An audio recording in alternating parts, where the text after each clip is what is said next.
Okey, Assalamualaikum warahmatullahi wabarakatuh. Terima kasih kepada saudari moderator.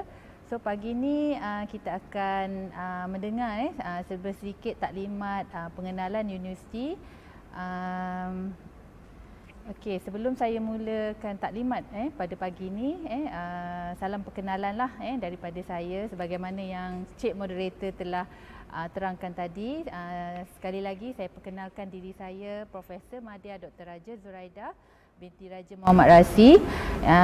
Saya sekarang sebagai pengarah Pejabat Pemasaran dan Komunikasi Korporat, juga sebagai tenaga pengajar pensyarah di Jabatan Pengeluaran dan Pengurusan Operasi Fakulti Pengurusan Teknologi dan Perniagaan. Okey. Saya juga mewakili Lembaga Pengarah Universiti dan seluruh warga Universiti Tun Hussein On Malaysia mengucapkan selamat datang kepada seluruh mahasiswa baharu UTHM. Kami mengalu-alukan semua mahasiswa-mahasiswi menjadi sebahagian dari UTHM. Di UTHM dengan hikmah kita meneroka merupakan moto bersama. Semoga ilmu yang bakal dipelajari semua menjadi titik tolak kejayaan semua. Baik, meneruskan taklimat pada pagi ini. Okey.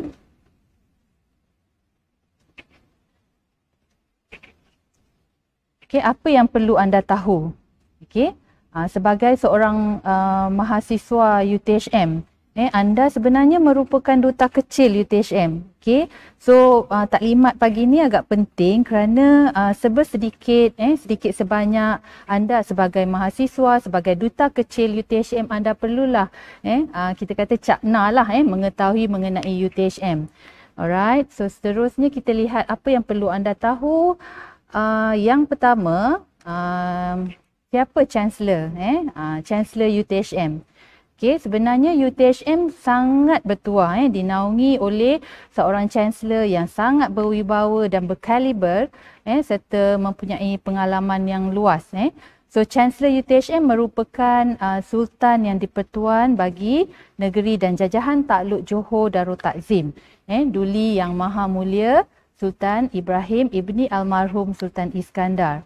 Baginda telah menaungi UTHM sebagai Chancellor UTHM lebih dari 2 dekad yang lalu. Okey. Kemudian kita lihat Pro Chancellor UTHM. Okey, so Pro Chancellor UTHM kita ada 2 orang Pro Chancellor, iaitu yang pertama Duli Yang Maha Mulia Tunku Ismail Ibni Sultan Ibrahim, iaitu Tunku Mahkota Johor. Dan yang kedua, Pro Chancellor yang kedua yang berbahagia Tan Sri Dr. Ali Hamzah. Beliau merupakan mantan Ketua Setiausaha Negara. Okey, seterusnya Lembaga Pengarah Universiti. So LPU merupakan pihak berkuasa tertinggi universiti yang berperanan sebagai badan dalam melaksanakan perubahan dan meningkatkan keberkesanan pengurusan universiti. Secara umumnya LPU akan memberi sokongan dan panduan yang jelas kepada pengurusan universiti dalam menentukan hala tuju universiti di samping menyampaikan dan mengekalkan misi universiti. Barisan LPU Universiti merupakan tokoh-tokoh yang terkenal dan berkaliber di bidang masing-masing seperti di paparan.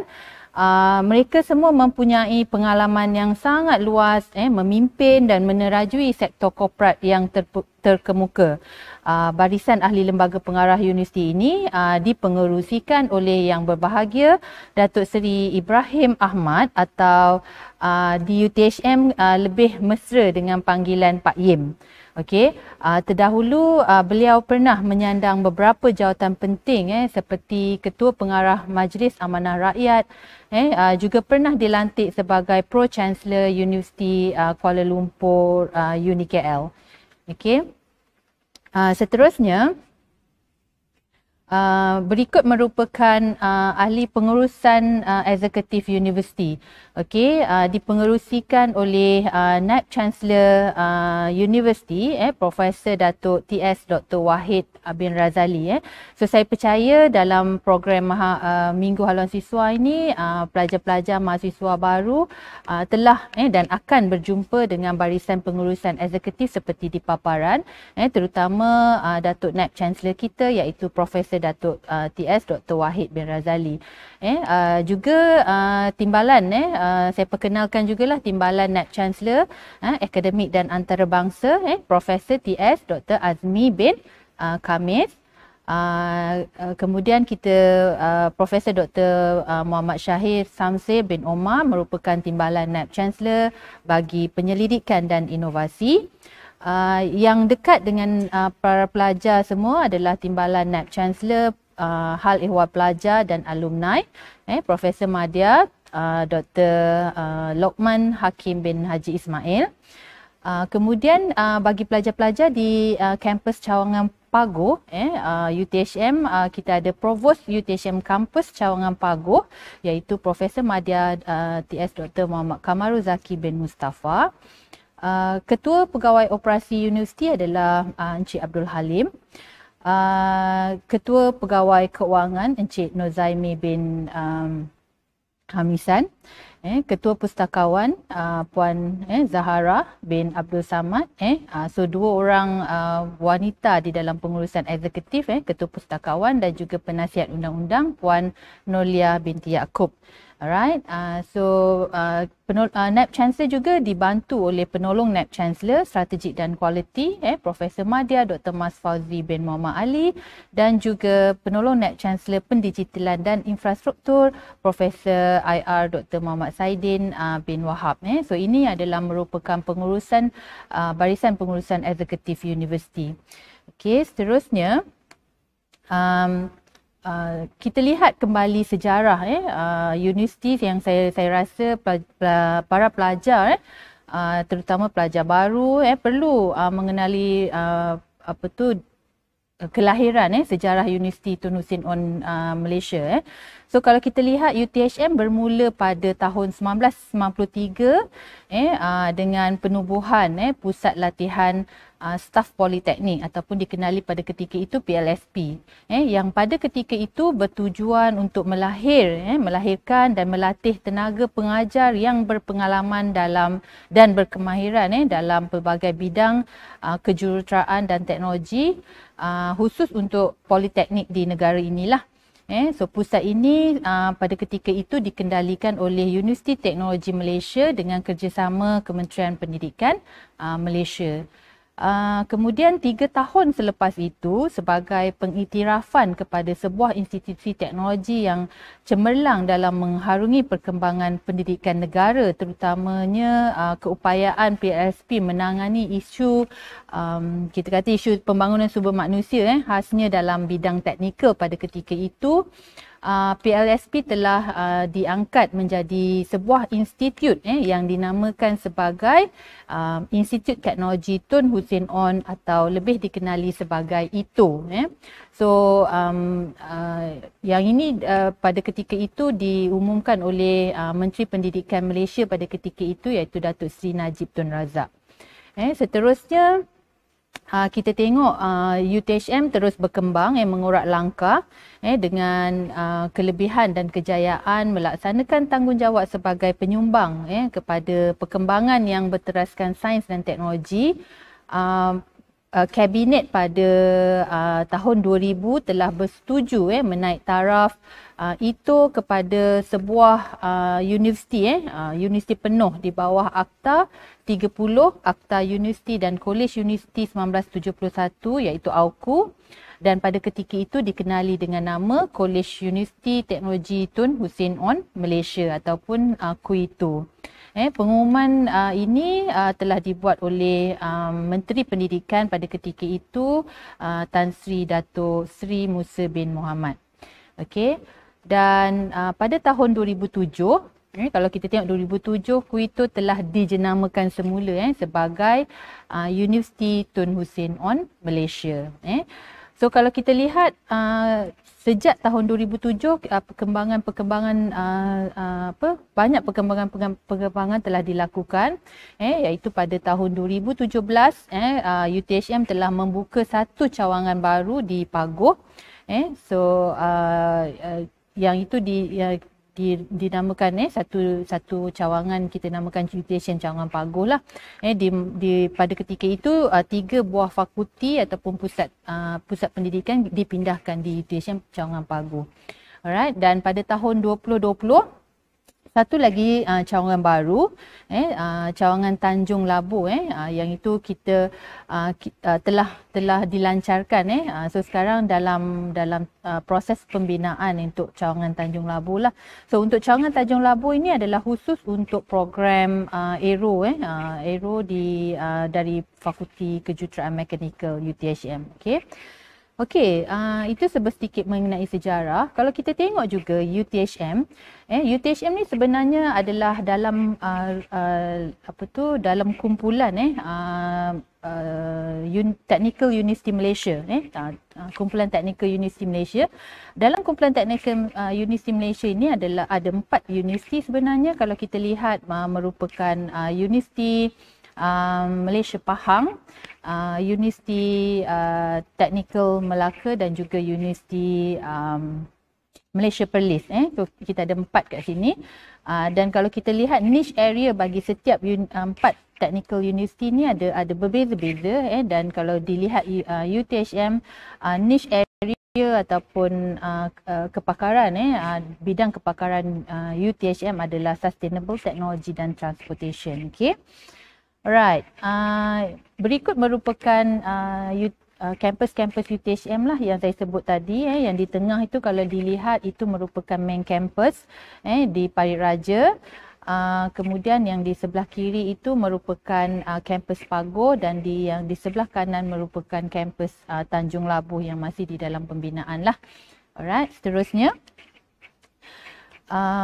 Berikut merupakan sebagai seorang mahasiswa baru, visi dan misi universiti. Mungkin para mahasiswa, anak-anak mahasiswa, adik-adik semua kena tahu apa visi dan misi universiti. So kalau kita lihat visi secara besarnya, UTHM adalah untuk menjadi universiti teknikal global dalam teknologi, lestari dan pengangkutan. Misi universiti adalah menyediakan penyelesaian teknikal, untuk keperluan industri dan komuniti berasaskan paradigma tauhid. So UTHM kita menggunakan tagline UTHM produces professional. Maksudnya anak-anak pelajar sekarang yang masuk ke UTHM ini, kita tanam dalam diri kita bahawa nanti bila kita melangkah keluar daripada UTHM, anak-anak pelajar semua adalah seorang profesional. Profesional dari segi minda, dari sikap, dari cara kerja, so profesional. So itu tagline UTHM lah, UTHM produces professional. Alright, seterusnya berikut juga merupakan hala tuju UTHM. Kemana hala tuju UTHM? Kemana hala tuju anak-anak mahasiswa sekarang ni, yang masuk ke universiti ni, kita nak ke mana nanti? So kita perlu sama-sama mendokong lah hala tuju universiti ni. So di paparan kita tengok kita hala tuju universiti pada 2030 kita akan bergerak kepada Global Technopreneur University. Apa maksud Technopreneur University tu? Ada pelbagai naratif yang kita boleh lihat di situ. Tetapi yang paling penting utamanya Technopreneur University maksudnya bila pelajar, tak kiralah pelajar, staff, stakeholder yang berada di dalam UTHM ini perlu faham bahawa perlu melihat technopreneur itu sebagai satu cabaran, minda, bagaimana kita nak berurusan, nak pastikan bahawa kita faham bagaimana untuk menjadi technopreneur, bagaimana bermindakan technopreneur, bagaimana bercirikan technopreneur dalam segala langkah ataupun praktis yang kita jalankan. Alright. So apa menariknya UTHM? Kita perlu berbanggalah dengan pencapaian-pencapaian UTHM. Setakat ini kita sebagai sebuah universiti kita telah mendapat pengiktirafan QS Star rating system, penarafan 5 star QS Star rating system dari sehingga tahun 2023, 5 stars. Ada pelbagai bintang lah yang kita perolehi daripada QS Star sini. Kemudian kedudukan pada tahun 2020, QS Asia World University Ranking, kita berada pada kedudukan 247, meningkat pada satu kedudukan yang agak tinggilah. Alright. Dan kalau kita lihat daripada pencapaian kebolehpasaran graduan pada tahun 2020, graduan UTHM pencapaian kebolehpasaran kita adalah 94%. So tahniah kepada graduan UTHM, tahniah kepada UTHM kerana pencapaian yang agak memberangsangkan ini. So seterusnya kita lihat pencapaian-pencapaian UTHM di peringkat antarabangsa, bukan QS saja tapi macam Time Higher Education. So kalau kita lihat di paparan ranking, subject ranking by ranking, kita berada pada kedudukan yang agak baik, yang telah termasuk di dalam ranking by Time Higher Education. Alright. Okey, berikut sedikit mengenai latar belakang staf universiti dan yang akademik dan bukan akademik, yang mana para mahasiswa baru mungkin akan bekerjasama dengan akademik dan ataupun bukan akademik. Kalau kita lihat staf akademik kita, hampir 70% staf akademik merupakan PhD graduate, maksudnya telah mencapai peringkat pengajian, pakar-pakar dalam bidang masing-masing. 70% adalah telah mendapat graduan dalam bidang masing-masing dalam peringkat PhD. Okey. So kalau kita lihat pecahan, 46% adalah staf akademik, 54% adalah staf pentadbiran. Okey.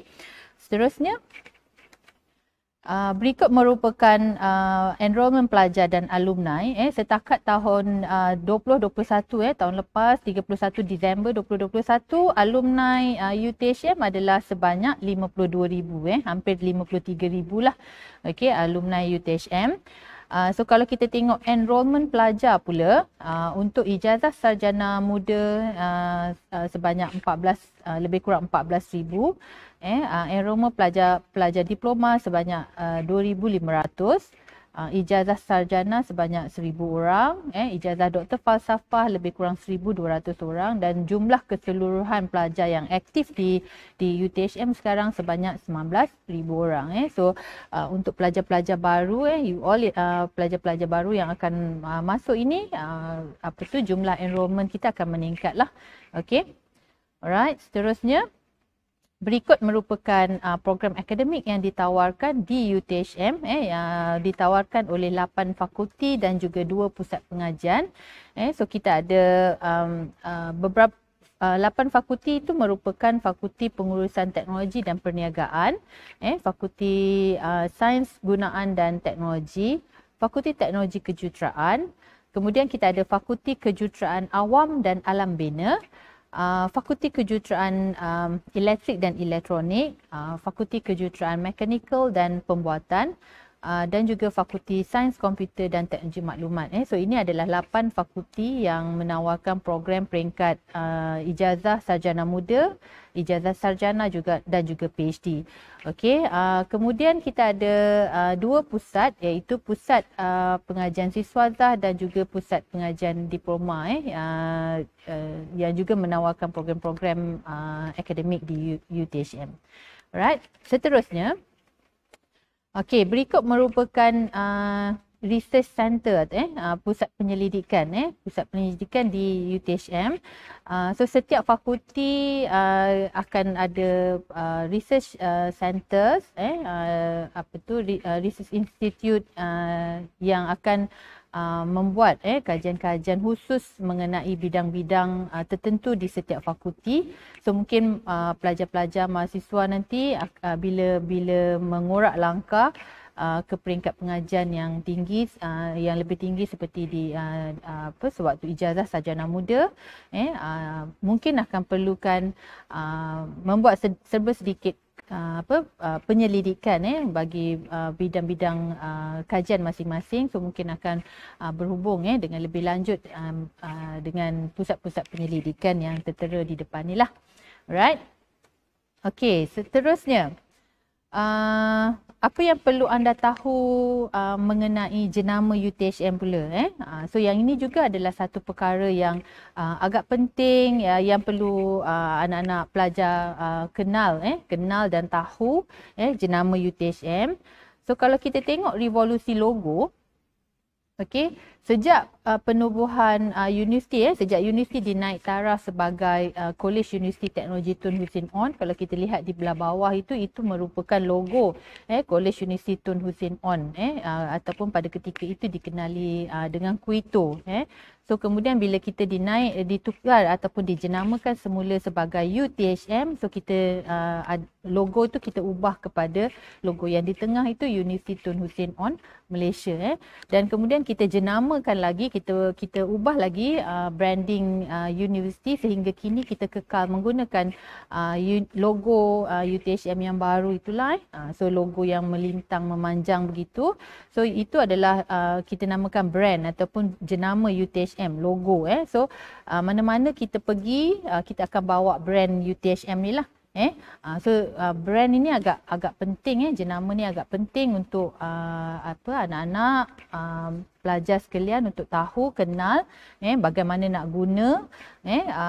Kalau kita lihat macam syarikat-syarikat korporat yang besar yang lain juga, mereka ada jenama mereka sendiri, brand mereka sendiri, macam mana logo mereka sendiri, dan bagaimana penggunaan logo lah. So logo ni memang sangat penting. Kalau boleh kita tengok penggunaan logo tu, yang ni branding UTHM lah. So mungkin nanti pelajar-pelajar mungkin boleh juga melihat manual korporat, lambang motif, lambang dan motif korporat, terutama bila pelajar-pelajar semua akan contohnya nak menguruskan satu event. So bagaimana nak menggunakan logo UTHM, di mana nak letak contohnya. Okey, di sebelah bawah itu nanti ini merupakan identiti lah, identiti dan penjenamaan UTHM. So di sini boleh lihat bagaimana template, contohlah template PowerPoint, logo dan panduan reka letak, logo, bagaimana penggunaan logo, bagaimana susunan logo dan hebahan, percetakan dan sebagainya lah. So semua maklumat-maklumat mengenai jenama dan brand UTHM boleh didapati di dalam website ni lah. Alright. Okay, seterusnya. Okay, saya kongsikan sedikit kepada pelajar-pelajar kemudahan-kemudahan pelajar UTHM yang boleh didapati di sekitar kampus UTHM. Okay. Yang ini merupakan fakulti-fakulti yang berada di fakulti di kampus Induk. Okey, so ada enam fakulti yang berada di kampus Induk. Fakulti Kejuruteraan Awam dan Alam Bina, Fakulti Kejuruteraan Elektrik dan Elektronik, kemudian kita ada Fakulti Kejuruteraan Mekanikal dan Pembuatan. Okey, seterusnya Fakulti Pengurusan Teknologi dan Perniagaan, Fakulti Pendidikan Teknikal dan Vocational, dan juga Fakulti Sains Komputer dan Teknologi Maklumat. So ini adalah fakulti-fakulti yang berada di kampus Induk. Okey, seterusnya kolej kediaman. So ada 4 kolej kediaman di kampus Induk. Kolej Kediaman Tun Dr. Ismail, Kolej Kediaman Tun Syed Nasir, Kolej Kediaman Tun Fatimah dan juga Kolej Kediaman Perwira. So ini 4 kolej lah yang akan berada di kampus induk. Seterusnya, berikut merupakan paparan kemudahan-kemudahan sukan lah yang ada di sekitar UTHM. So kalau kita tengok kemudahan-kemudahan sukan di UTHM memang fasilitinya sangat baik. Kalau QS ranking tu memang fasiliti kita dapat 5 stars lah. Kalau tengok yang ini merupakan stadium UTHM dan juga padang tenis padang tenis, court tenis UTHM. Okey, seterusnya. Ini kolam renang UTHM kolam renang yang bersaiz Olimpik So kalau kita tengok saiz dia sangat besar. Okey. Kemudahan riadah UTHM kemudahan riadah kita tengok gym kita ada, so pelajar-pelajar boleh menggunakanlah peluang berada di kampus untuk menjalani menggunakan fasiliti-fasiliti dan kemudahan-kemudahan yang ada. Seterusnya, kemudahan pengangkutan, seterusnya, kemudahan perbankan, Masjid Sultan Ibrahim. So masjid ni telah dirasmikan pada 20 November 2015 oleh Chancellor University. So kalau kita tengok Masjid Sultan Ibrahim ni merupakan satu masjid yang sangat cantik. Reka bentuk bangunannya. Kalau dilihat daripada atas itu merupakan bulan sabit dan juga bintang lah dilihat daripada atas. So yang itu bird eye view, tengok bersebelahan masjid tu di belakang itu adalah, kalau you tengok di belakang itu perpustakaan Tunku Tun Aminah, dan sebelah berhadapan dengan perpustakaan itu Dewan Convocation kita lah, Dewan Sultan Ibrahim. Seterusnya, yang ini perpustakaan Tunku Tun Aminah. Perpustakaan ni siap dibina pada Mei 2010 dan telah dirasmikan sendiri oleh Yang Amat Mulia Tunku Tun Aminah binti Sultan Ibrahim pada 11 Jun 2013. Right, seterusnya. Ini serba sedikitlah gambar-gambar di dalam perpustakaan Tunku Tun Aminah. Right, seterusnya.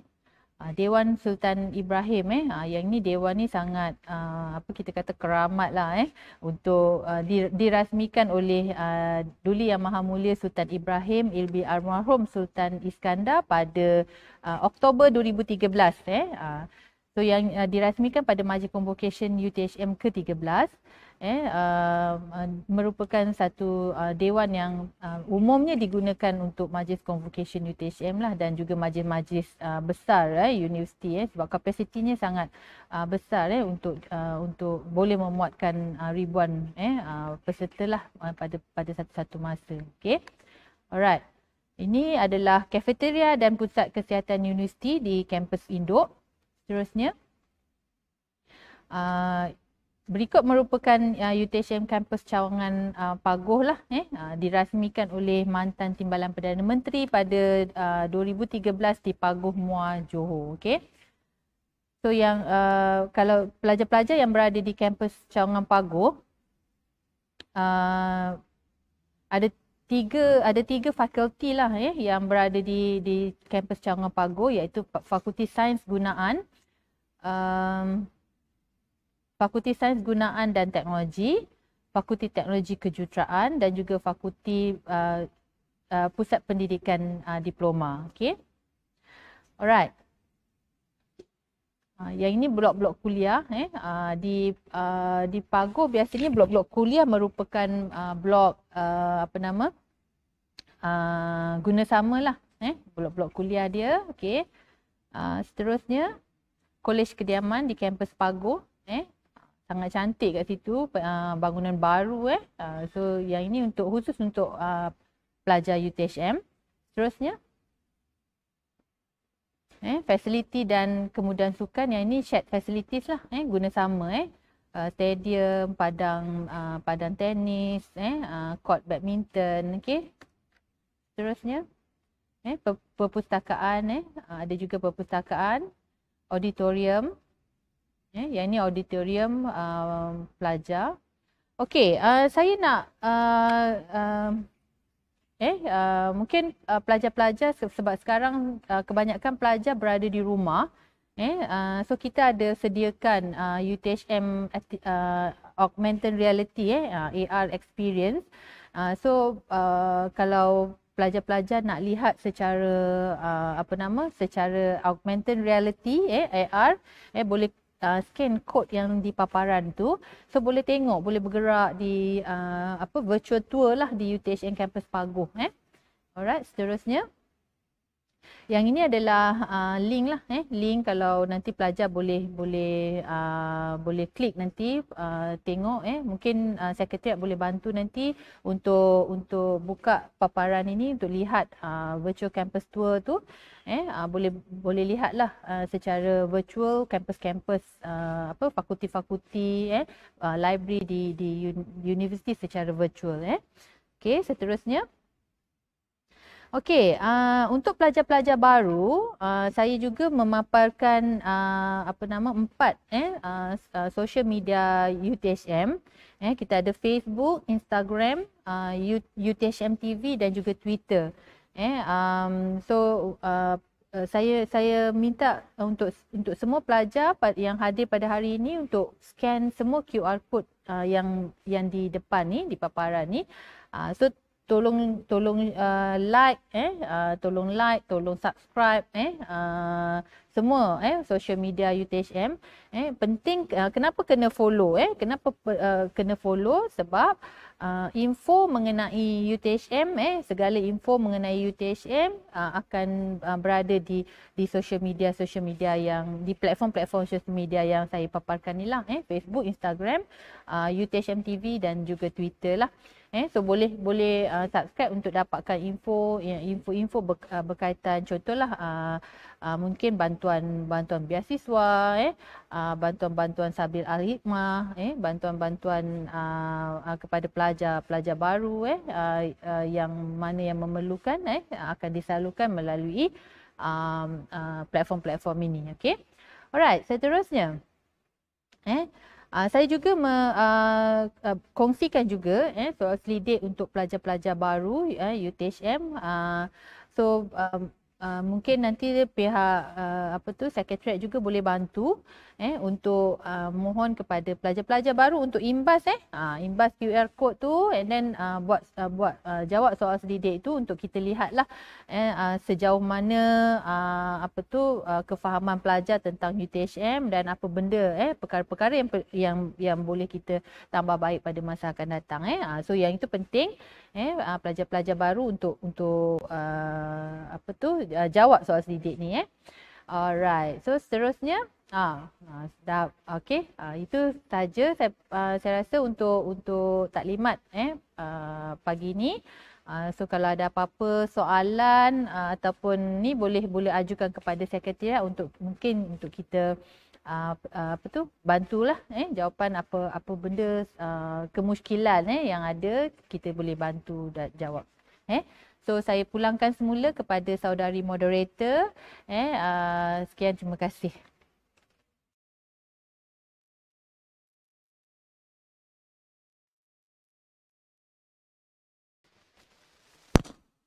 Ucapan ribuan terima kasih diucapkan kepada panel jemputan kita, iaitu Profesor Madya Dr. Raja Zuraidah, di atas perkongsian yang penuh bermakna sebentar tadi. Jadi diharapkan kepada para pelajar untuk sentiasa jaga diri dan jaga jarak kerana benar kata COVID, jangan terlalu dekat, nanti sakit. Sekian sahaja pada saya, Jasmine Jaafar, moderator anda. Assalamualaikum warahmatullahi wabarakatuh.